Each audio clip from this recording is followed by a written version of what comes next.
Hi guys, thanks for joining us again on the channel.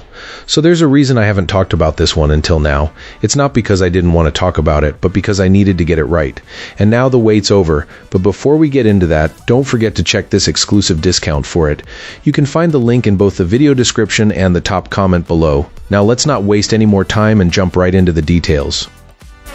So this projector showed up in my living room, and I was chasing that home theater vibe without dropping a fortune. First impressions were solid. It looked sleek, and the idea of a portable 4K setup sounded perfect for weekend movie nights. I ran the quick setup, connected to Wi-Fi, and let it pull the latest software. The Android TV style interface felt familiar, so dropping in my usual apps wasn't a hassle. What followed was a real calibration journey.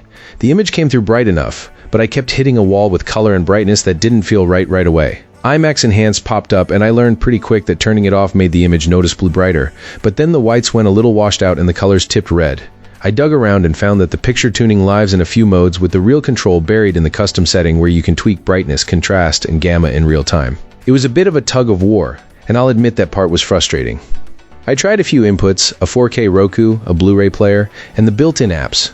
The Roku version stayed a bit dark and oddly colored whenever IMAX was on, and the Blu-ray disc tried to push 216p at 24 frames with a pink flash before the screen went dark. And yes, the hardware wishlist thing reared its head again.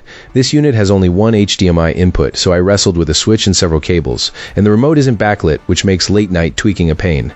Then I started playing with accessories. I picked up longer, newer HDMI cables and a 4K Fire Stick, mostly to see if the extra gear would unlock deeper picture settings. And here's the surprising part: the Fire Stick's audio and video diagnostics tool let me test Dolby and Vision content, and suddenly the image snapped into the cinematic range I expected.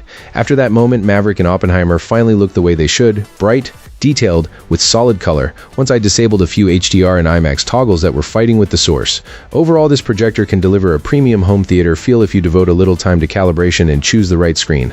The color accuracy and overall 4K punch are compelling, and the portability is a real plus. If you want pure plug and play, you'll hit a few friction points, but with the right setup, you'll get great results.